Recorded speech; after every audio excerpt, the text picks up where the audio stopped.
ಯಾವುದೇ ಆ್ಯಕ್ಟ್ರ್ಗಳಿಗೆ ಅಥವಾ ಇದಾಗೋದಿದ್ರೆ ಈಗ ಏನಾದ್ರು ಗೊತ್ತಾ, ಒಂದು ನಾಟಕ ಮಾಡ್ತಾರೆ, ನಾವು ರಂಗಭೂಮಿಯವರು ಅಂತಾರೆ. ರಂಗಭೂಮಿ ಹಂಗಾಗಲ್ಲ. ರಂಗಭೂಮಿ ಅದರ ರೂಪರೇಷೆನೇ ಬೇರೆ, ಅದರ ಫೀಲೇ ಬೇರೆ. ನಾನು ಹೇಳೋದು, ಹೆಚ್ಚು ಜನ ನಟರುಗಳಿಗೆ ನಾನು ಹೇಳೋದು, ರಂಗಭೂಮಿಯಲ್ಲಿ ಕೆಲಸ ಮಾಡಿ. ಫಸ್ಟು ಒಬ್ಬ ನಟನಾಗಬೇಕಾದ್ರೆ ಬೇಸಿಕ್ಕನ್ನು ಅನುಭವಿಸಬೇಕಾದ್ರೆ ಒಂದು ಇಡೀ ಆವರಣವನ್ನು ನೀವು ಅರ್ಥ ಮಾಡ್ಕೋಬೇಕು. ರಂಗಭೂಮಿಯಲ್ಲಿ ಏನಾಗುತ್ತೆ, ಎಲ್ಲ ಕೆಲಸ ಮಾಡಬೇಕಾಗತ್ತೆ. ಅಲ್ಲಿ ಹಿರಿಯನೂ ಇಲ್ಲ, ಕಿರಿಯನೂ ಇಲ್ಲ, ಅಲ್ಲಿ ಹೀರೋನೂ ಇಲ್ಲ, ವಿಲನ್ನೂ ಇಲ್ಲ, ಪಾತ್ರದಲ್ಲಷ್ಟೇ. ಯಾವಾಗ ಬಿಸ್ನೆಸ್ ಆಗುತ್ತೆ ಆವಾಗ ಹೀರೋಗೊಂದು ಕ್ಯಾರವನ್ ಬರುತ್ತೆ. ನಾಟಕದಲ್ಲಿ ಯಾವ ಹೀರೋಗೂ ಕ್ಯಾರವನ್. ಈಗ ನೀವು ಹೀರೋಯಿನ್ನು, ನಾಟಕದಲ್ಲಿ ಹೀರೋಯಿನ್, ಹೊರಗಡೆ ಮನೆ ಬಾರೆ ಒಂದು ಸ್ವಲ್ಪ ಲೈಟ್ ಕಟ್ಟೋಣ ಅಂದರೆ ಬರೋ ಕಟ್ಟೋಣ ಅಂತ ಹಂಗೆ ಎಳಿತೀವಲ್ಲ. ಅಂದರೆ ಅಲ್ಲಿ ಹೆಚ್ಚು ಮನುಷ್ಯತ್ವ ಮತ್ತು ಮಾನವೀಯ ನೆಲೆಯನ್ನು ರಂಗಭೂಮಿ ನಿರ್ಮಾಣ. ಅಲ್ಲಿ ನೀವು ಹೆಚ್ಚು ಬದುಕಿ. Very true. ಅಲ್ಲಿ ನೀವು ಪಾತ್ರನೇ ಮಾಡಬೇಕು ಅನ್ನೋದಲ್ಲ, ಪಾತ್ರ ಯಾರ್ಯಾರು ಮಾಡ್ತಾರೆ, ಯಾವ ಥರ ಮಾಡ್ತಾರೆ, ಹೆಂಗೆ ಕೆಲಸ ಆಗುತ್ತೆ. ಒಬ್ಬ ಡೈರೆಕ್ಟ್ ಹೆಂಗೆ ಮಾಡ್ತಾನೆ, ಒಬ್ಬ ಡೈರೆಕ್ಟರ್ ಡೈಲಾಗನ್ನು ಹೆಂಗೆ ಹೇಳ್ಕೊಡ್ತಾನೆ. ಆಮೇಲೆ ಆ್ಯಕ್ಟಿಂಗ್ ಅನ್ನೋದನ್ನು ಆ್ಯಕ್ಟ್ ಮಾಡ್ತಾ ಇರೋದಿದೆಯಲ್ಲ, ಅದೇ ಆ್ಯಕ್ಟಿಂಗ್ ಆಗಲ್ಲ. ನಿಮ್ಮ ಹೊರಗಡೆ ಕೂತು ನೋಡ್ತಾನೆ ಅನುಭವಿಸುವ, ಕಲಿಯುವ ಎಷ್ಟೋ ವಿಷಯಗಳು ನಿಮ್ಮೊಳಗಿರುತ್ತೆ. ಅದು ಬೇಕಾಗುತ್ತೆ. ಬದುಕು ಅನ್ನೋ ರಂಗಭೂಮಿಯಲ್ಲಿ ನೀವು ಅಬ್ಸರ್ವ್ ಮಾಡುವ ನಿಮ್ಮ ತಂದೆ ತಾಳು, ನಿಮ್ಮ ಸ್ನೇಹಿತರು, ನಿಮ್ಮ ಸಿಚುಯೇಷನ್ಸು, ನಿಮಗಾದ ನೋವುಗಳು, ನಿಮ್ಮ ಯಾವುದೋ ಫ್ರೆಂಡು ಅವನು ತನ್ನ ನೋವನ್ನು ಹೇಳ್ಕೊಂಡಿರ್ತಾನೆ, ಅದೆಲ್ಲ ಅಬ್ಸರ್ವ್ ಮಾಡಿ. ಅದು ಏನಾಗುತ್ತೆ, ನಿಮಗೆ ವಾಪಸ್ಸು ಎಲ್ಲೋ ಆ್ಯಕ್ಟ್ ಮಾಡ್ಬೇಕಾದ್ರೆ ಅದು ಬೇಕಾಗುತ್ತೆ. ಈಗ ರ್ಯಾಪಿಡ್ ರಶ್ಮಿಗೆ ಯಾವುದೋ ಒಂದು ನೋವಿನ ಸಂಗತಿ ನನ್ನ ಜೊತೆ ಹಂಚ್ಕೊಂಡಿದ್ದು ಇದ್ದರೆ ನಾನು ಅಲ್ಲಿ ಎಮೋಟ್ ಆಗಿರ್ತೀನಿ. ಯಾಕಂದರೆ ಈಗ ನಾನು ಚೈಲ್ಡ್ಹುಡ್ ಕತೆ ಹೇಳಿದಾಗ ನೀವು ಹೆಂಗೆ ಇನ್ವಾಲ್ವ್ ಆಗಿದ್ರಿ, ನೆಕ್ಸ್ಟ್ ನೀವೇನೋ ಒಂದು ಆ ಥರದ್ದು ಮಾಡಬೇಕು ಅಂದ್ರೆ ಈ ಥರದ್ದೊಂದು ಬಂದೇ ಬರುತ್ತಲ್ಲ. ನಾನು ಹೇಳೋದು, ಎಲ್ಲ ಅನುಭವಗಳು ನಮಗೆ ಸಿಗಲ್ಲ, ಎಲ್ಲ ಅನುಭವಗಳು ನಮ್ಮ ಒಂದೇ ಜೀವನದಲ್ಲಿ ಸಿಗಲ್ಲ. ಆದರೆ ನೀವು ಒಬ್ಬರು ಒಳ್ಳೆಯ ರೈಟರ್ ಆಗಬೇಕು, ಅಥವಾ ಒಳ್ಳೆಯ ಮನುಷ್ಯನೇ ಆಗಬೇಕು, ಒಳ್ಳೆಯ ಆ್ಯಕ್ಟ್ರ್ ಆಗಬೇಕು, ಅಥವಾ ಒಳ್ಳೆಯ ಬಿಸ್ನೆಸ್ ಮ್ಯಾನ್ ಆಗಬೇಕು ಅಂದರೆ ನಿಮ್ಮ ಸುತ್ತಮುತ್ತಲನ್ನ ಅರ್ಥ ಮಾಡ್ಕೋತಾ, ಅಬ್ಸರ್ವ್ ಮಾಡ್ಕೋತಾ, ಅಲ್ಲಿಂದ ಏನೇನು ಕಲಿಯೋದಿರುತ್ತೆ, ಅಲ್ಲಿಂದ ಏನೇನು ಹಾಕ್ಕೊಳ್ಳೋಕ್ಕಾಗುತ್ತೆ ಅದನ್ನು ಹಾಕ್ಕೊಳ್ಳೋ. ಆಮೇಲೆ ಇನ್ನೊಂದು ಹೇಳ್ತೀನಿ, ಮನುಷ್ಯನ ಮನಸ್ಸಿದೆಯಲ್ಲ ಅದು ಎಂಥದ್ದು. ಈಗ ಹೇಳ್ತಾರೆ ಯಾವುದೋ ಒಂದನ್ನೇ, ಹಂಗಲ್ಲ. ಒಬ್ಬ ಮನುಷ್ಯನಿಗೆ 100 ಈಗ ಏನು 64 ವಿದ್ಯೆಗಳಲ್ಲಿ ಪಾರಂಗತ ಅಂತ ಏನು ಹೇಳ್ತಾರೆ ಆ ಥರದ ಪಾರಂಗತತೆಯನ್ನು ತರುವಂಥ ಮನಸ್ಸು ನಮ್ಮದು, ನಮ್ಮೊಳಗೆ ಅದಿದೆ, ಆ ಶಕ್ತಿ ಇದೆ. ಅದ್ರ ಕಡೆಗೆ ತುಡಿದ್ರೆ ನೀವು ಯಾವುದನ್ನು ಬೇಕಾದರೂ ರೀಚ್ ಆಗಿ ಕರಗತ ಮಾಡ್ಕೋಬೋದು ಅಂತೀರಿ. ಸರ್, ಇಲ್ಲಿ ಒಂದು ಗ್ರೂಪ್ ಅಂತ ಬಂದಾಗ ನಮ್ಮ ಇಂಡಿಯಾದಲ್ಲಿ ಸಾಕಷ್ಟು ಥಿಯೇಟರ್ ಗ್ರೂಪ್ಸ್ ಇದೆ. Like motley theatre group Naseeruddin Shah ಅವ್ರದ್ದಿದೆ, national school of drama, pierrot troupe ಇದೆ, ಮತ್ತು ಅಂಶ್ ಮಕರ್ ದೇಶಪಾಂಡೆ ಅವ್ರದ್ದು, ಇನ್ನು ನಮ್ಮ ರಂಗಶಂಕರ, ನೀನಾಸಂ, ರಂಗಾಯಣ. ಸೊ ಈ ಥರದ್ದೆಲ್ಲ ಬೇರೆ ಬೇರೆ ತೋಟಗಳಲ್ಲಿ ಯಾವ ತೋಟ ನಮಗೆ ಅಂತ ಆಯ್ಕೆ ಮಾಡ್ಕೊಳ್ಳುವಂಥ ಒಂದಷ್ಟು ವಿಚಾರಗಳು ಹೇಗೆ? ಹಾಗಲ್ಲ, ಒಂದೇನಾಗುತ್ತೆ ಅಂದರೆ ಈಗ ನೋಡಿ, ರೀಜನಲ್ ಥಿಯೇಟರ್ ಬೇರೆ, ಅಂದರೆ ಕನ್ನಡ ಅನ್ನೋ ಭಾಷೆಯ ರಂಗಭೂಮಿ ಒಂಥರ ಆಗುತ್ತೆ.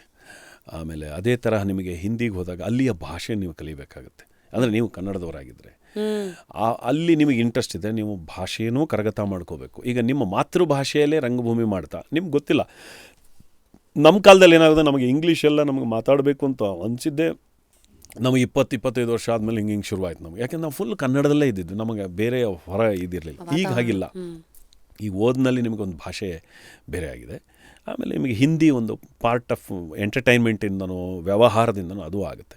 ನಾನು ಹೇಳೋದು, ಆಯ್ಕೆ ಮಾಡ್ಕೋಬೇಕಾದ್ರೆ ಒಂದು ನಿಮ್ಮೊಳಗೆ ಏನು ನಾನು ಹೇಳೋದು, ಒಬ್ಬ ಮನುಷ್ಯನಲ್ಲಿ ಒಂದು ಪಾಸಿಟಿವ್ ಮತ್ತು ನೆಗೆಟಿವ್ ಇರುತ್ತೆ. ಅಂದರೆ ನನ್ನ ಕೈಲಿ ಏನು ಸಾಧ್ಯ ಆಗುತ್ತೆ, ಏನು ಸಾಧ್ಯ ಆಗಲ್ಲ. ಏನು ಸಾಧ್ಯ ಆಗುತ್ತೆ ಅನ್ನೋದ್ರ ಬಗ್ಗೆನೂ ಹೆಚ್ಚಿನ ಶಕ್ತಿ ಕೊಟ್ಟು, ಏನು ಸಾಧ್ಯ ಆಗಲ್ಲ ಅನ್ನೋದ್ರ ಬಗ್ಗೆನೂ ಅದರಿಗಿಂತ ಹೆಚ್ಚು ಒತ್ತು ಕೊಟ್ಟು ನೀವು, ಈಗ ನಾನು ನಸರುದ್ದೀನ್ ಶಾ ಅವರ ಸ್ಕೂಲಲ್ಲಿ ಕಲಿಬೇಕು ಅಥವಾ ಥಿಯೇಟರ್ ಗ್ರೂಪಿಗೆ ಸೇರಬೇಕು ಅಂದಾಗ ನೀವು ಅಲ್ಲಿ ಪ್ರಿಪೇರ್ ಆಗಬೇಕಲ್ಲ. ನಸರುದ್ದೀನ್ ಶಾ ಹತ್ರ ಹೋಗೋಕ್ಕೆ ಹೌದು, ಯಾವುದೇ ಒಬ್ಬರನ್ನ ಯಾರೇ ಪ್ರೊಫೆಷ್ನಲ್ ತೊಗೋಬೇಕಾದ್ರೆ ಒಂದು ಬೇಸಿಕ್ ಏನಾಗಿದೆ ಅಂತ ಅನುಭವ. ಅದರಿಂದ ಬೇಸಿಕ್ ಚೆನ್ನಾಗಿ ಕಲ್ತ್ಕೊಂಡು ನೀವು ಆಮೇಲೆ ಕೊನೆಗೂ ಏನು ಗೊತ್ತಾ, ಕೃಷಿ ಮಾಡೋದು ಅಂತೀವಿ. ನಿಮಗೆ ಸಿನಿಮಾ ಬೇರೆ, ನಾಟಕ ಕೃಷಿ. ಯಾಕಂದರೆ ನಿಮಗೆ ಒಂದು ನಾಟಕನ 100 ಅಲ್ಲ, 1,000 ಅಲ್ಲ, 5,000 ಶೋ ಮಾಡ್ಬೋದು. ಸಿನಿಮಾ ಒಂದು ಸರಿ ಆ್ಯಕ್ಟ್ ಮಾಡಿಬಿಡ್ತೀರ ಅಷ್ಟೇ, ಅದು 50,000 ಆಗ್ಬೋದು. ಅದು ಬೇರೆ. ಜೀವಂತವಾದ ಕಲೆಯೊಳಗೆ ನೀವು ಕ್ಷಣ ಕ್ಷಣಕ್ಕೂ ಕೃಷಿ ಮಾಡ್ತಾನೆ ಇರಬೇಕು.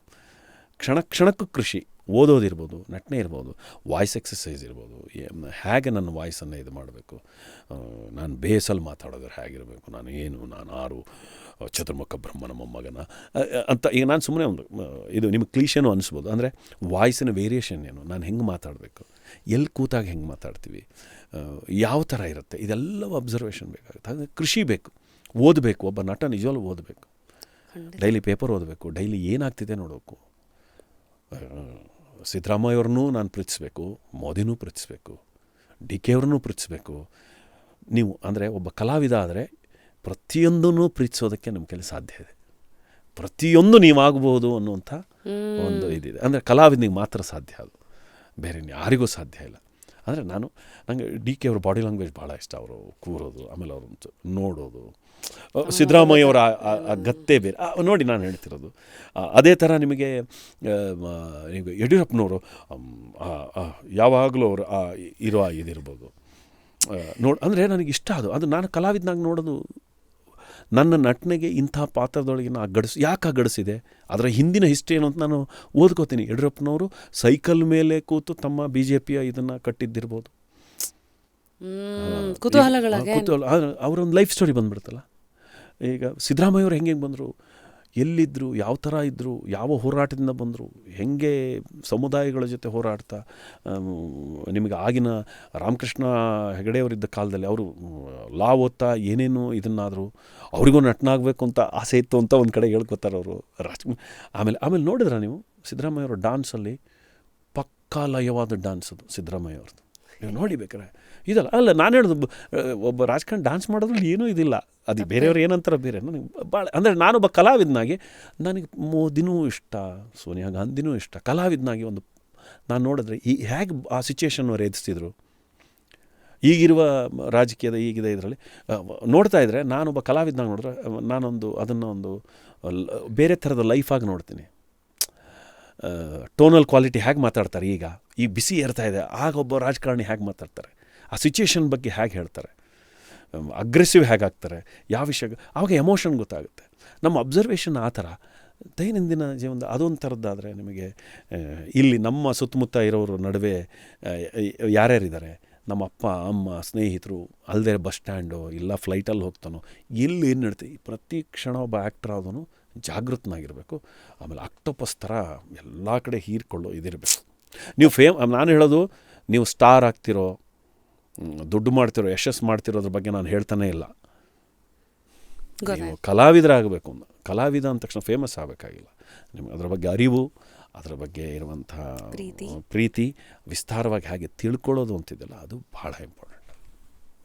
ನಾನು ಹೇಳೋದು ಅಭಿನಯ ಕಲಿಬೇಕಾ, ಚೆನ್ನಾಗಿ ಬದುಕುವುದನ್ನು ಅನುಭವಿಸ್ತಾ ಸುತ್ತಿನ ಅನುಭವಗಳ ಮಾತುಗಳನ್ನು ಕೇಳಿ, ಇನ್ನೊಬ್ಬರ ನೋವಿಗೆ ನಿಮ್ಮ ಕಿವಿಗೊಡಿ, ನಿಮ್ಮ ಹೃದಯ ಕೊಡಿ, ಅದನ್ನು ಅರ್ಥ ಮಾಡ್ಕೊಳ್ಳಿ, ಅದನ್ನು ನಿಮ್ಮೊಳಗಿಟ್ಟು ಅದನ್ನೂ ಒಂದು ಪಾತ್ರವಾಗಿ ಹೊರಗೆ ತರಕ್ಕೆ ಶುರುವಾದರೆ ಒಬ್ಬ ನಟ ಹುಟ್ಟೋಕ್ಕೆ ಸಾಧ್ಯ ಆಗುತ್ತೆ.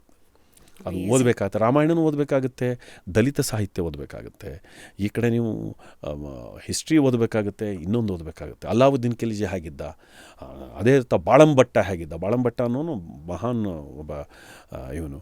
ಈ ಚಾಣಕ್ಯ ಹೇಗಿದ್ದ, ಚಂದ್ರಗುಪ್ತ ಹೇಗಿದ್ದ, ಮಯೂರ ಹೇಗಿದ್ದ, ಓದಬೇಕಲ್ಲ. ಅವಾಗ ನಟ ಓದೋದು is a window to how people are, how the world is. You can speak. ನೀವು ಒಂದು 4 ಜನರ ಜೊತೆ ಮಾತಾಡ್ಬೇಕಾದ್ರೆ ನಿಮ್ಮ ತಿಳುವಳಿಕೆನೂ ಆಗುತ್ತಲ್ಲ.